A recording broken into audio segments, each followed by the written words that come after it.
Do you feel like there are so many obstacles to losing weight that it seems like you will never get there? Maybe exercise is an issue, or meal planning, or alcohol. Well, take a breath and stay tuned. Today, I'm going to talk with Mickey Marrafino, who used her inner coach to overcome many of these obstacles and has released nearly 50 pounds. This interview is inspiring because Mickey broke through a lot of her struggle points and made them into solution points instead. So, stay tuned. Did you know that our struggle with weight doesn't start with the food on your plate or get fixed in the gym? 80% of our weight struggle is mental. That's right. The key to unlocking long-term weight release and management begins in your mind. Hi there, I'm Rita Black. I'm a clinical hypnotherapist, weight loss expert, best-selling author, and the creator of the Shift Weight Mastery process. And not only have I helped thousands of people over the past 20 years achieve long-term weight mastery, I am also a former weight struggler, carb addict, and binge eater. And after 2 decades of failed diets and fad weight loss programs, I lost 40 pounds with the help of hypnosis. Not only did I release all that weight, I have kept it off for 25 years. Enter the Thin Thinking podcast, where you too will learn how to remove the mental roadblocks that keep you struggling. I'll give you the thin thinking tools, skills, and insights to help you develop the mindset you need, not only to achieve your ideal weight, but to stay there long term and live your best life. Hello, everyone. You know, one thing I've learned from years of working with people with weight management is everybody is looking forward to the summer because we all perceive the summer as this time where it's going to be easier to release weight. That we have the more daylight, so it's more hours to exercise or be outside. There's more fruits and vegetables that make eating lighter. And in many ways, that's true. But what happens, usually around this time in the summer, in the middle of the middle, is that people start to struggle because the summer is a lot less structured than the rest of the year. We have holidays, we have all of these vacation weekends, go away for a few days, get off track, get back on track. The kids need us to go somewhere, go to Disneyland, get off track. There's a lot more opportunities to get off track and stay and get unfocused. At least in the rest of the year, there seems to be more of a structure and repetition going on, but the summer, it seems to have a lot of disruptions. So everybody by the middle of the summer is like, I can't wait to get back to September and get back to focused living. Well, I want to introduce you to Mickey Marrafino, who is somebody who is incredibly close to my heart because I met Mickey in 2006 and I helped her stop smoking. This was our first introduction. I helped people stop smoking in one session. So it was Mickey came in, we met, we really enjoyed each other, and she left as a non-smoker and has been a non-smoker ever since. And she'll talk about that a little bit in our interview. But also, Mickey has struggled with her weight off and on, and Mickey really in this last year has broke through some major challenges and things that she was up against for a long time. And it really took her sitting down and kind of making these things important to her. We all have these struggle points that seem to be the thing that gets in our way again and again and again. And she really kind of worked through her struggle points. And she had some really great ways that she did that you might really enjoy for yourself, because she talks about alcohol, she talks about exercise, she talks about a lot of different things in this, ways that she kind of sat down with her inner coach and broke through these things that were kind of always haunting her, and she put them in her past. So I love Mickey, and I think you'll love her too. She's so vivacious. What a great spirit. So let's get on to my interview with Mickey Marrafino. Hello, everybody. I know I am sitting here with the amazing Mickey Marrafino. I know I've already, Mickey, just, I've given you an amazing intro. We are here to hear about your journey that you've been through in the last couple of since I know you said COVID kind of tripwired some things for you as far as getting healthy, but I wanted to say we have a long history, Mickey. Where did we meet in 2006? So we met when I found your little rack card in a coffee shop, and it said something about like quit smoking today. And so I grabbed the card and I held on to it for a while. I'm not even sure how long I had it. I was getting ready to run my very first half marathon. Wow. And I thought it would make sense to quit smoking before I started doing that. And so I was getting ready to start training, and I finally picked up the phone and I called you. And I remember vividly, you had an appointment available on a Friday. And I was like, does that mean I'm going to stop smoking on Friday? Because I was thinking I would stop smoking on Monday, not Friday, because the weekend is the best time to smoke. Right. So, and you said, well, that's pretty much how it would work. So I said, oh, okay, I'll do that. And I never looked back. And I quit smoking right off the bat. I had tried so many times, and my mind was made up. And then between that and your hypnosis, I quit smoking. And then I learned about your, weight loss program. And I said, well, gosh, if I could quit smoking, maybe I could finally learn how to control my weight too. And so thus the journey began. And I think I was one of your very, very first shift classes. That's right. We used to do it in person. It was a 2-day class. And I want to say it was like downtown LA. Yeah, it was at the LA Athletic Club. That was my husband was a member at the time because he got to play squash there. And I remember you were sitting in the audience, Mickey, because you're right. It was the very first shift. Just for the audience to understand, like the shift weight mastery process, I had been a hypnotherapist and working with people with weight management for a while, but I hadn't put in all the tools together in sort of like a formal program, and I decided to do it live. It was a live seminar. And I remember it because my children it was 2006. My son was a year old and my daughter was 4. And I remember because I brought all the equipment, because I even brought the metabolism machine like down to the LA Athletic Club, and I was measuring people's metabolisms. And it was one of those things because it was like all over the place. Like I had all the books and everything, but I was like, oh my goodness. And my husband calling me and saying both the kids were throwing up, like at the beginning of like starting. And it was just like, oh, of course they were. I was like, sorry, honey, I can't come home. You're going to have to deal. And that was how the shift began. But I remember your being there and your shiny face, and you were so enthusiastic, and it was a great experience. So thank you for being there and being. Yeah, and I was on board with it. And I think, there were two things that I was recognizing when we were talking about it, two things that always really tripped me up. Number one, keeping track of my food and writing it down. I had never done that before. And, we just took all the barriers away, and I said, okay, I'm going to write down my food. I'm going to track my food. And the other thing that I had a problem with was self-sabotage. So I would lose a few pounds, and then I would have a big party and gain it back. And so I never really lost weight. So at least I recognized that so that I wouldn't do that as I began my shift. Yeah. So, so that's how the journey began. And I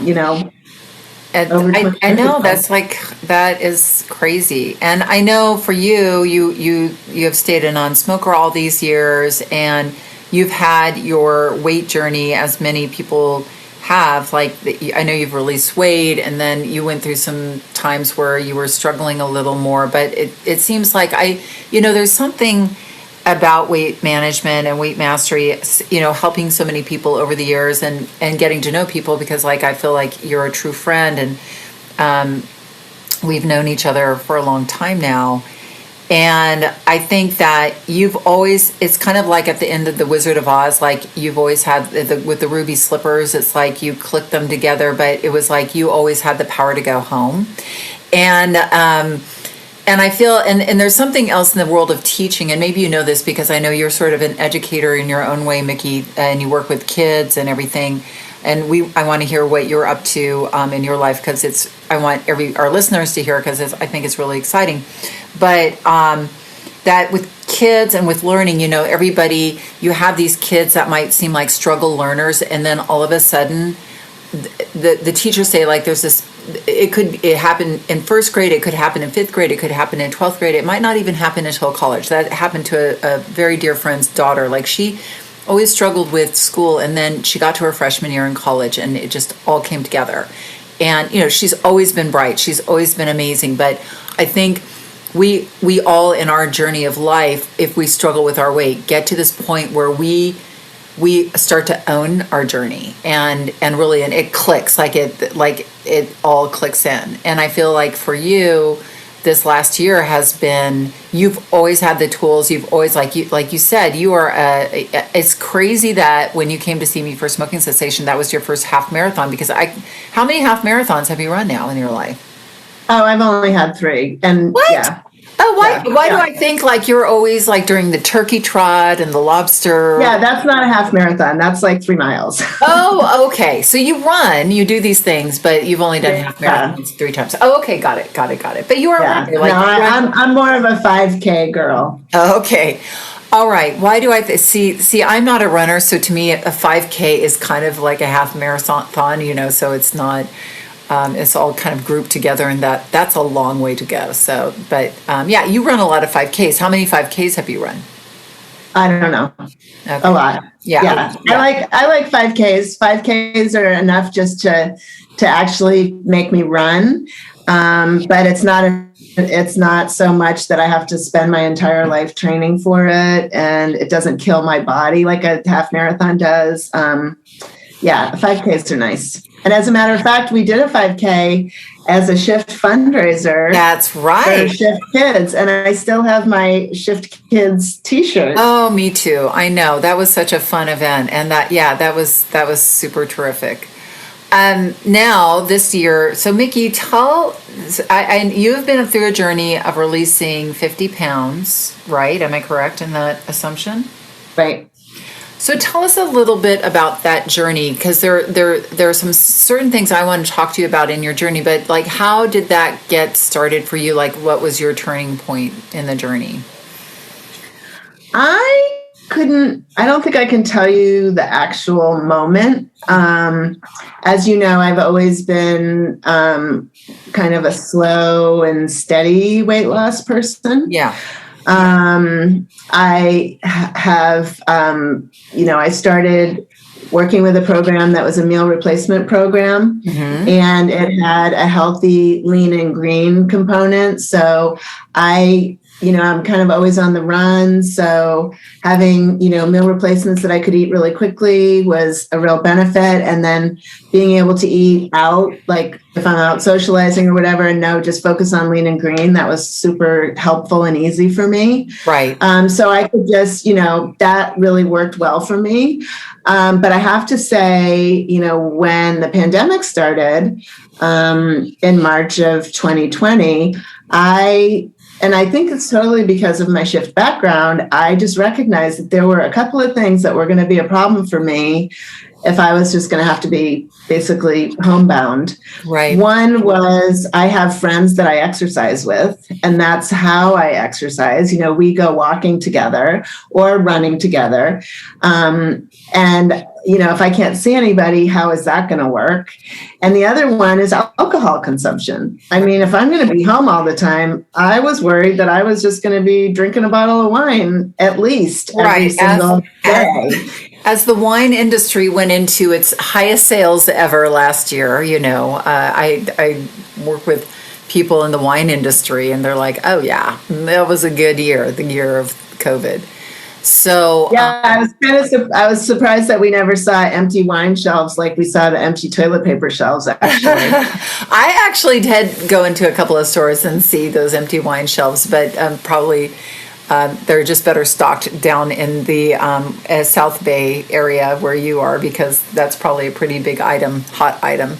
I want Yeah. to say something about meal replacement to our listeners, because you might be thinking, we all have our methods to our madness. And, for me in the Shift Weight Mastery process, I don't give people diets where it's all about like you create your own journey within your body's energy needs for weight release. And that's where tracking comes in. And I can do a whole other episode on tracking, because it helps our brain stay cognitively correct. And I will do an episode on that. So more to come.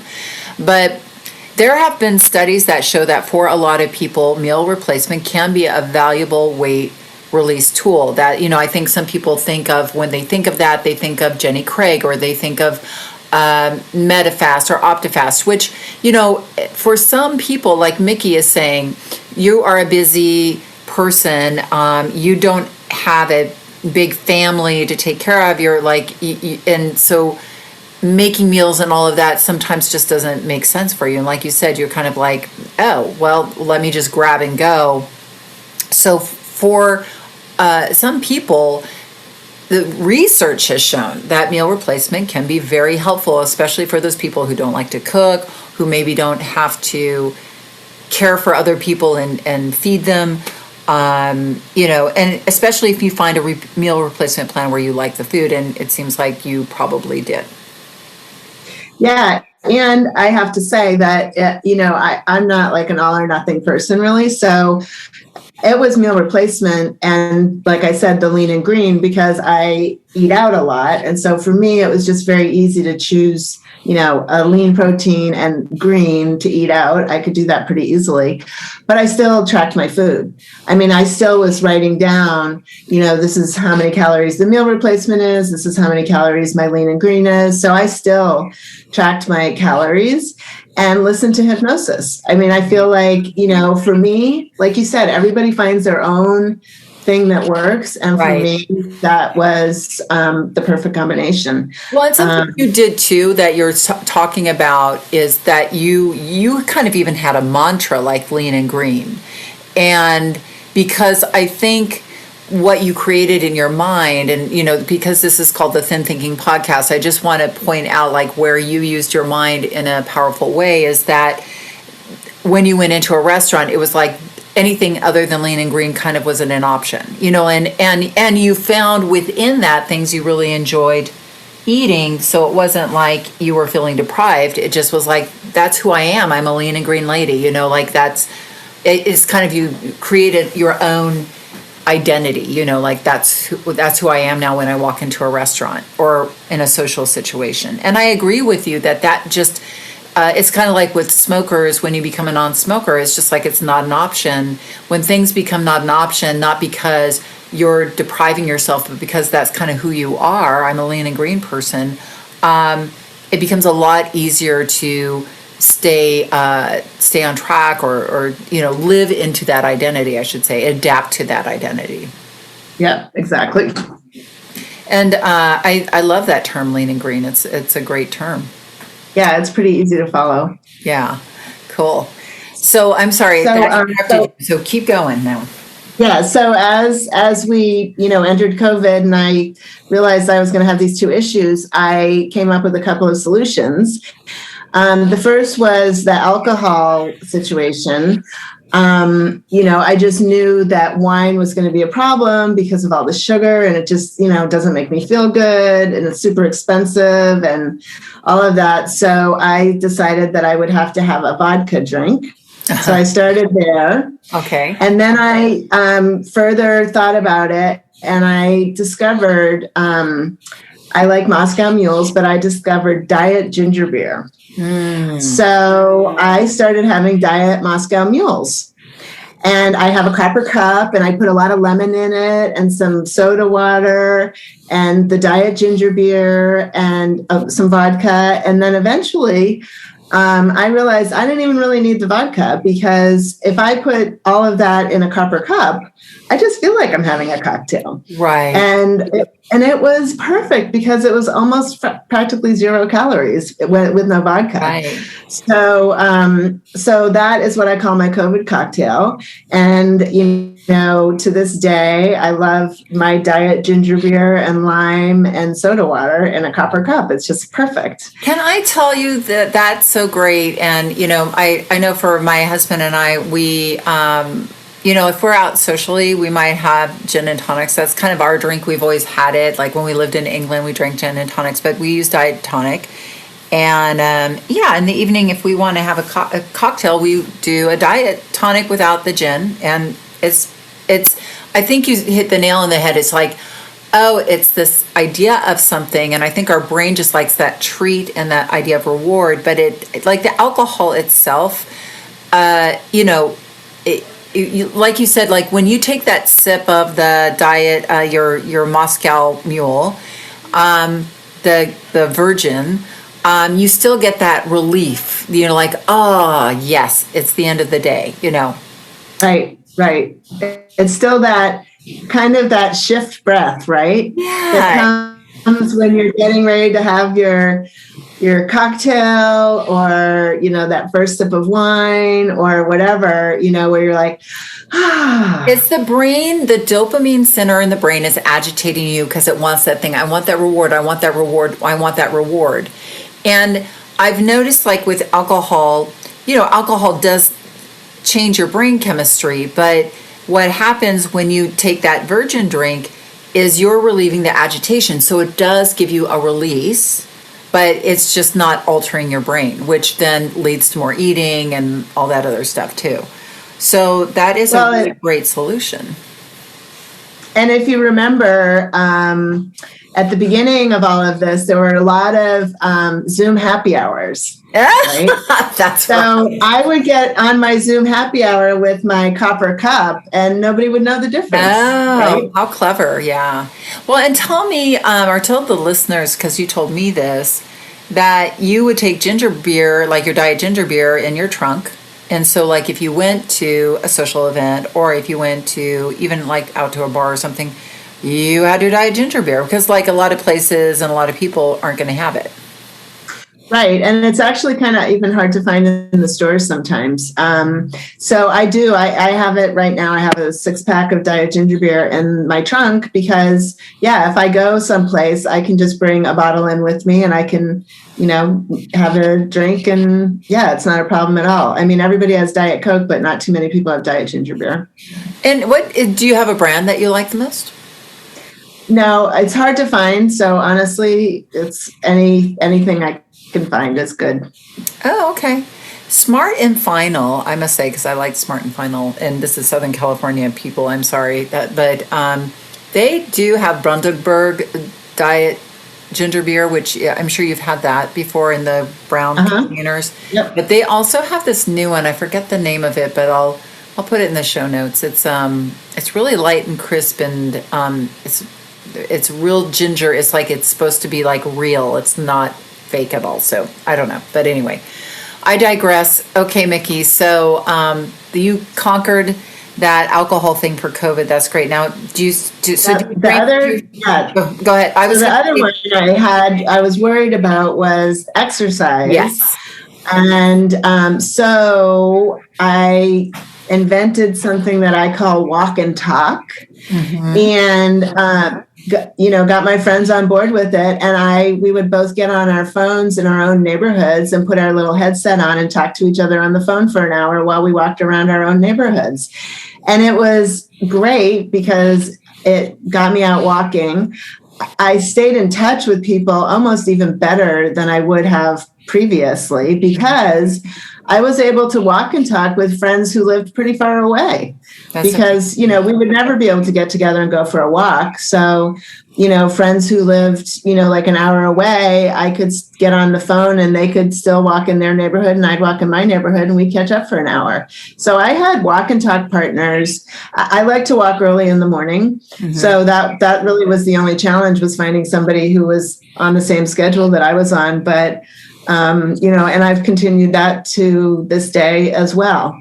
So, You were saying to me, when we were kind of having our chat before this, that what was great about that, and I think some of us recognize that during COVID, um, getting in a car and driving to somebody to go on a walk with them took too much. Like now, you're saving the time because you're just getting on the phone with them while you're walking instead of. I mean, it's nice to be with somebody, of course, but I could totally see how that if you didn't have people around you and say, well, nobody in my neighborhood or nobody in my area, that doesn't become an excuse anymore, does it? no, and I have to say I've become very protective of my time now. I think we all have. Even though we can get together now, sometimes I'm like, well, that's like a whole half hour I'm going to lose in the morning. Can we just walk and talk in our neighborhoods? But I live in Redondo Beach and I don't live right next to the ocean. So sometimes, it's worth it for me in the morning to get up and drive to the ocean and meet somebody to go for a walk just so I can get my ocean fix. Yeah, I know. It's so beautiful down where you live. It probably makes it worth it. Absolutely. I know I'm the same about getting in the car and driving up to the mountain to hike in the morning in Griffith Park. So totally. But I love this idea of walk and talk because there are so many people that you don't stay in contact with, or that it becomes that, oh goody, I get to talk to so and so today while I'm walking. Um, what about something that you've done over, how long have you and Siobhan and Valerie been texting each other on Fridays? Um, Probably, oh gosh, probably, I don't know, maybe 6 months or more. Okay.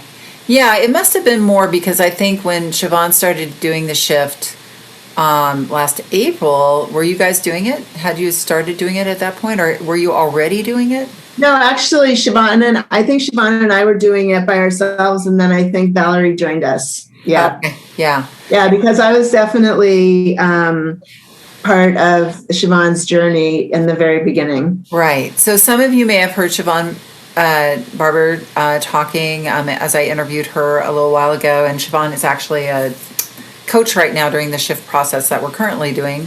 Yeah, like when I'm talking to Mickey, it will be the shift process will be over. I'm recording this a little earlier, but Siobhan and Mickey are sisters. Siobhan lives in Vermont. Mickey lives in Southern California, and Valerie. But they still stay connected, and they are a support system for each other. Mickey, will you tell us how you guys support each other? Because I think it's really unique and cool. Well, I'm going to start with the very beginning of the story, the shift story for Siobhan, Right. which was a long, long time ago. And I really feel honored to have worked with Rita on a lot of her different programs. And one of them was the Shift in the Box. Yes. And that was designed as a shift party where you would go into people's homes and have a shift party and get all your friends on board with shift, and you would all shift together. So I took the box to Vermont and introduced my sisters and my sister Valerie to shift, and we had a shift party, a shift in the box party. And we all, okay. Yeah, so we started that. I don't know, Rita, when was that? That was a long time ago. 2010 or 11. It was a while ago. Okay. Yeah. So that was when Siobhan had her first taste of shift. Oh, that's right.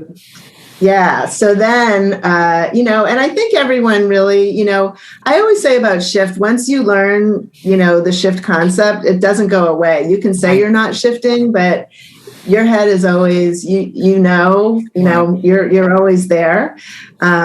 So what was the question before I started talking about all how do you guys support each other now? Because I know, at the time, Siobhan, I know, really grasped the program, but she was like really busy with little kids and school and all of that stuff. And I think during last April, it was just the time, again, it was just like she was ready, and, she's released 40 pounds and has kept it off now for a while. But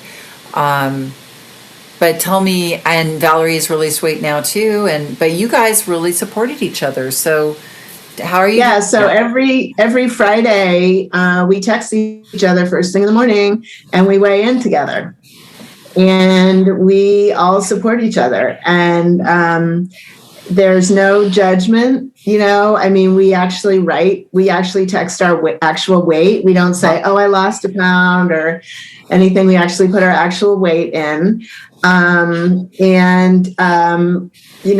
mean, it's been so motivating because I've lost weight, but like I said, I'm kind of a slow, kind of slow and steady. But I can easily, like, actually right now it's April of 2021 or May, and things are opening up from COVID, and I'm starting to struggle a little bit because the restaurants are open, people are getting together.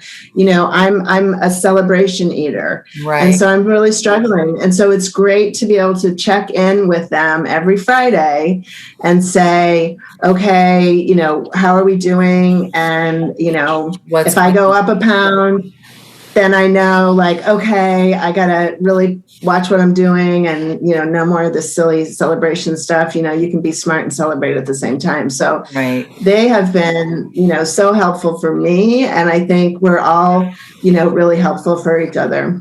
That's great. Well, and I think that research has shown that when you release weight with a group of people, chances of long-term success go up over 50%. And I think it's great that you've really established something with them.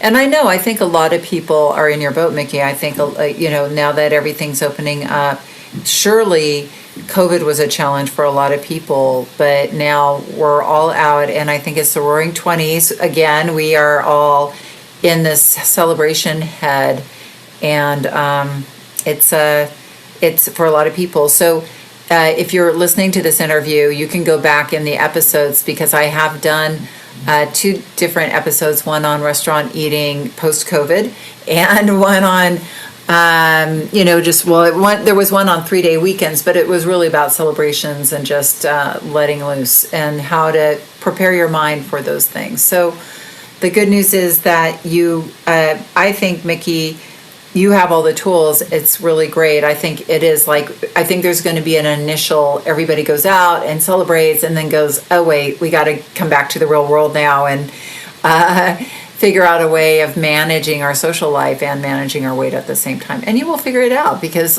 I want to tell them, because weight management, long-term weight management it isn't about being perfect, as Mickey, you know this, but it's about recognizing struggle points and then finding solutions for them. And one thing that you worked out, I think you were very clever, was cooking salmon, because like a lot of people think about cooking fish and stuff like that, or meat even, and they're like, oh, that's too much bother, that takes too much time, and then we go for fast food or whatever. Like, I'm not going to do that. So you kind of like worked through this. Like, this was kind of something that was a struggle for you, and then you kind of figured out a solution. So tell us how that happened. Yeah, I love salmon, and it's kind of my go-to healthy meal, like that I can make really, really fast. And I've learned that poaching salmon really takes like 5 minutes to cook it. It doesn't stink up the kitchen, and the only dish is a frying pan. So I get one of those big plastic crates of mixed salad, and I just throw that in a big bowl. I put a little slab of salmon on there. I put some, seasoning on there and some lemon and maybe a little bit of oil. And I chop it all up. And that is one of my favorite meals of all times. And it's super, super fast and healthy and filling and yummy. And lean and green. Yep. Perfect. Yeah. So I think a lot of us, if we stop and look at like, well, what's really holding me back? It's a belief. Like your belief was maybe, salmon stinks up the kitchen. It's too hard to cook. I know a lot of people who are like, they hold themselves back from actually cooking something at home because it's just like, oh, it's too much of a bother.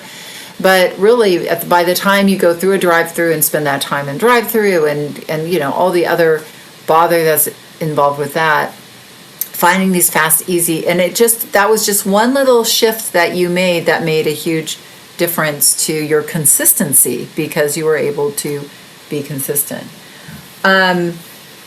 Is there anything else like in your journey that you've been through this year that you think, like what would you say as you head out into your summer? I know there's been a little blip with the social eating, but what are you looking forward to? What are you going to, looking forward to doing more of as, for your own self-care? And then I want you to tell us about the projects you're up to. Yeah, I mean, I feel like, one of the things that is great about what you do is building community. Mm-hmm. And I have so many friends like Evelyn and Jan. Mm-hmm. I think they were in your second shift, and I was a coach at that point. Right. And I have just so enjoyed, Tony is super cool. I know he's a coach now. Yeah. You have built such a great community of caring people who, really all want to help each other. And it's so great. And honestly, right now, my small community of texters, Siobhan and Valerie are very, very helpful for me. The community part of it is really fabulous. I'm also having a lot of fun. We haven't really done too much shopping or really had any need for fashions in the past year. Yeah. So it's been really interesting to me going back into my closet and looking at, all my like work clothes and everything that I haven't put on in a year to see that some of them are too big. Which that's amazing. I don't think I've ever experienced that in my entire life. So that's pretty exciting, actually. Yeah. Are you going to have them taken in? Because I know you have a lot of nice work clothes, Mickey. Yeah, I think I'm going to have a little date with an alteration person. Yeah, I'm all for that. I know like Evelyn and Jan, who Mickey was mentioning, have both released, like Evelyn's released like 50 something pounds and Jan has released 30, but they've kept that off for, since the, 2007 or whatever, which has been amazing. And we do have this motto called, alone we diet, together we shift. And it is, I do believe community creates change in every aspect of life. So Mickey, why don't you tell us a little more about what you're up to with community experience? Tell me the three things again that you're kind of diving into, because Mickey is a marketing master. So this is what you've spent most of your career being, right? Yeah, so I have a marketing consulting company called Mickey Marrafino. And my focus from a marketing standpoint is on community, customer experience, and social equity. And I believe that really is the foundation to, any kind of great marketing. And it's really interesting now with the pandemic and the community and experience and, inclusion and diversity. And those are all the buzzwords now. And I have to say that I have always been such a promoter of community and customer experience, especially, and certainly social equity. Right. So I'm actually, through the whole pandemic, I've started practicing with different videos, and I have an Instagram live show called Small Biz Live that I do for the North Redondo Beach Business Association, which I started in April of 2020 to help the small businesses out that were struggling during the pandemic. That's amazing. And then I started a show for the Friends of Redondo Beach Arts to give the artists some more exposure in Redondo Beach. And most recently, Building Joyful Communities, which is a Mickey M marketing show on Instagram Live. And it is focusing on entrepreneurs and businesses who have an emphasis on community, customer experience, and or social equity. Wow. So, and I'm looking forward to interviewing Rita and talking about the Shift community because, I think that is really, if I had to say like one thing that really makes Shift super special and different, it's the people that are in your community are really great and very authentic. Yes, shifters are amazing people. We have shifters from all walks of life, from all over the world, but there is just something special about people who are willing, because by the time people come to Shift, they've been through every diet in the book. And they come with this mindset like, I'm really ready for deeper change. And so when somebody's in that place, I think that makes them super special. I agree with you, Mickey. Thank you. Mickey, will you please, for everybody, our listeners, I will post Mickey's link to her interview show. What are you calling it, Mickey? Building Joyful Communities. So my YouTube is Mickey M Marketing. My Instagram is Mickey M Marketing. Facebook, Mickey M Marketing. Okay. LinkedIn, Mickey M Marketing. You make it all pretty easy. Awesome. Yeah. So if you want to check out what Mickey's up to with her show, that would be super great. And if you want to reach out to her and ask her any questions about her weight release journey or what her meal replacement plan is, all of that stuff, you can reach her, and we'll have the contact in the show notes. Thank you so much for joining us, Mickey. It's so great to see. I'm looking at Mickey, even though I know that we're just doing audio, but Mickey is also a member. Tell us all just, in closing about your being a lobster, because she's got this wonderful sweater on with big red lobsters on it. And every year there's a lobster festival in is it Redondo Beach or is it in Manhattan? Redondo. Okay. And tell them about the lobster festival. Yes. So I actually put on a lobster costume, and I have some friends, and we call ourselves the Lobster Ladies. And Redondo Beach has a annual lobster festival, and I kind of look at it, my tagline for Mickey M Marketing is building joyful communities.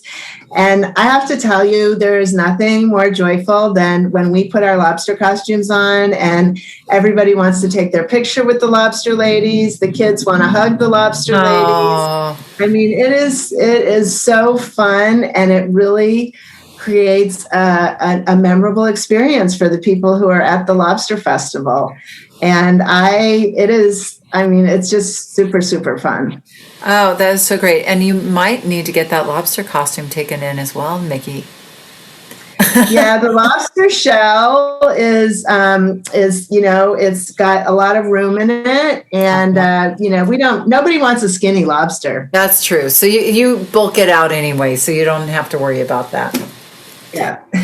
All right. Well, thanks again for being here today and sharing a lot of your really great, powerful tactics. So just to go over what Mickey said, shifting that cocktail from an alcohol cocktail to a virgin cocktail, and using your taste palette to really guide you with what you like to taste, walking and talking, having, calling your friend and getting them just to talk with you while you're walking, which I think is fantastic.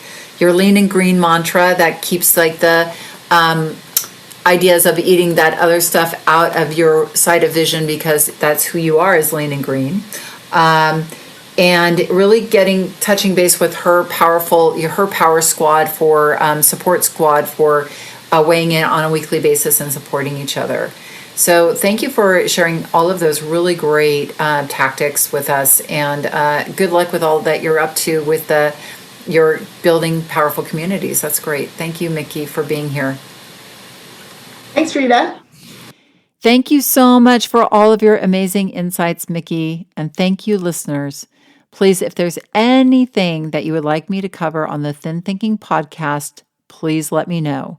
Go into the show notes and find the link or the email at rita@shiftweightmastery.com. Have an amazing week. And remember that the key and probably the only key to unlocking the door of the weight struggle is inside you. So keep listening and find it. If you want to dive deeper into the mindset of long-term weight release, head on over to www.shiftweightmastery.com. That's www.shiftweightmastery.com, where you'll find numerous tools and resources to help you unlock your mind for permanent weight release, tips, strategies, and more. And be sure to check the show notes to learn more about my book, From Fat to Thin Thinking: Unlock Your Mind for Permanent Weight Loss.